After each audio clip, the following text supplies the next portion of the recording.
Assalamualaikum warahmatullahi wabarakatuh. Selamat pagi anak-anak ibu.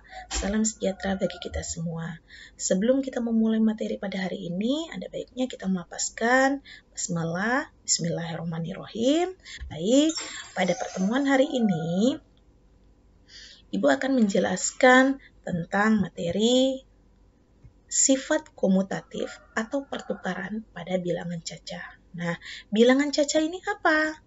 Bilangan cacah adalah bilangan yang terdiri atas 0, 1, 2, 3, dan seterusnya. Nah, kalau ibu gambarkan pada garis bilangan, posisinya ada di mana? Nah, lihat, perhatikan di sini. Nah, ini bilangan bulat, nah ya. Apa kata ibu kemarin? Semua bilangan yang ada pada garis bilangan ini merupakan bilangan bulat. Ya, di mana bilangan bulat itu terbagi menjadi 3. Ada bilangan bulat positif ke arah kanan dimulai dari angka atau bilangan angka 1, ya nah. 1, 2, 3 dan seterusnya. Kemudian bilangan bulat negatif dimulai dari negatif 1, negatif 2 dan seterusnya ke arah kiri. Dan ada namanya bilangan 0. Nah, ini adalah bilangan bulat, ya. Sekarang posisi bilangan cacah ada di mana? Posisi bilangan cacah ada di sebelah kanan. Dimulai dari bilangan 0, ya. Ke arah kanan, 1, 2, 3, 4, dan seterusnya. Ini adalah bilangan cacah. Bilangan cacah ini tidak ada negatif, nah ya. Bilangan cacah ini dimulai dari 0, 1, 2, 3 ke arah kanan, ya. Nah, paham nak? Nah, sekarang kita lihat untuk sifat komutatif, ya. Apa itu sifat komutatif? Sifat komutatif ini sifat pertukaran tempat pada operasi hitung, ya. Operasi hitung ini kemarin ibu sudah jelaskan, ada penjumlahan, ada pengurangan, perkalian, dan pembagian. Nah, sekarang keempat operasi hitung ini akan kita coba dengan sifat komutatif. Apakah semuanya ini bisa berlaku sifat komutatif? Nah, sekarang kita coba satu-satu. Sekarang contoh pertama untuk penjumlahan. 8 ditambah 5 saat kita ubah posisinya menjadi 5 ditambah 8 hasilnya 8 tambah 5 berapa nak? Ya, 13. Kemudian 5 ditambah 8 hasilnya 13. Nah, ini terlihat angka yang sama, nilai yang sama antara ruas kanan dan ruas kiri. Apabila nilainya sama, maka untuk penjumlahan itu berlaku sifat komutatif, ya. Ibu bisa buat rumusnya di sini, A ditambah B itu sama dengan B ditambah A. Kemudian contoh yang kedua, ya. Untuk pengurangan ada 7 dikurang 2, kita putar posisinya nak ya. Kita tukar ya, posisinya kita tukar. 7 dikurang 2 jadi 2 dikurang 7 ya.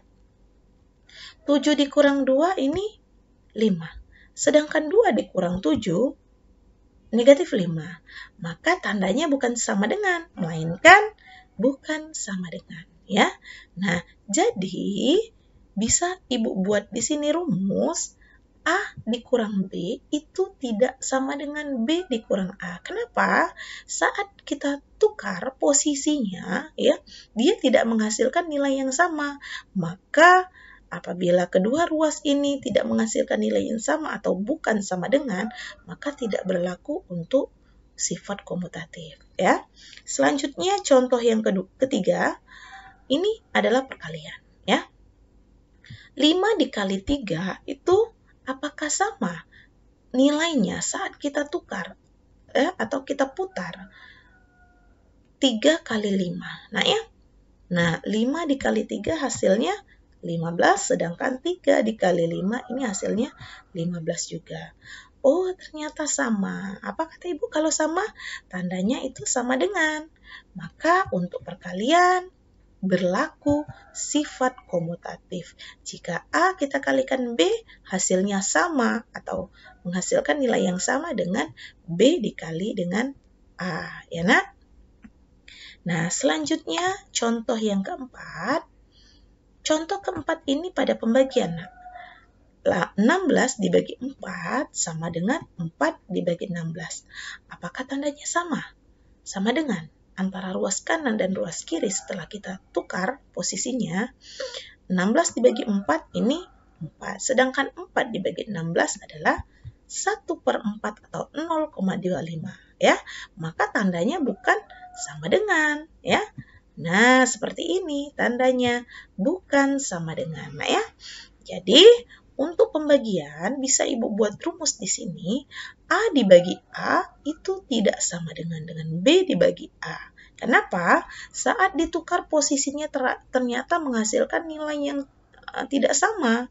Maka untuk pembagian tidak berlaku sifat komutatif. Ya, nah, dari keempat contoh tersebut kita bisa simpulkan bahwa sifat komutatif atau pertukaran pada operasi hitung ini hanya berlaku untuk penjumlahan dan perkalian, ya. Pada penjumlahan itu ada A kali ditambah B sama dengan B ditambah A. Dan perkalian A kali B sama dengan B dikali A. Ingat, yang kita coba angkanya di sini atau bilangannya adalah bilangan caca, bukan bilangan yang lain, ya.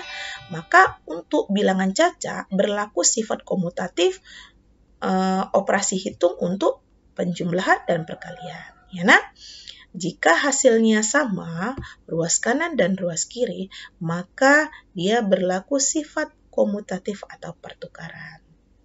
Ya, sampai di sini ada yang ingin ditanyakan?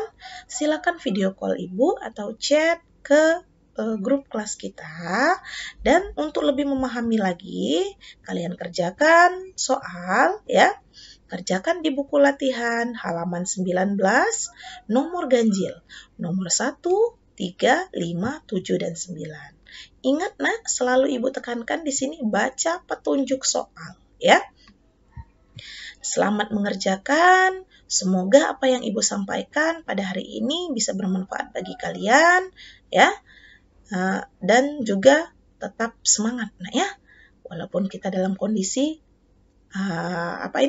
online jarak jauh, ya, Nah, Ibu akhiri pertemuan ini dengan melafazkan hamdalah, alhamdulillahirabbil alamin. Wassalamualaikum warahmatullahi wabarakatuh.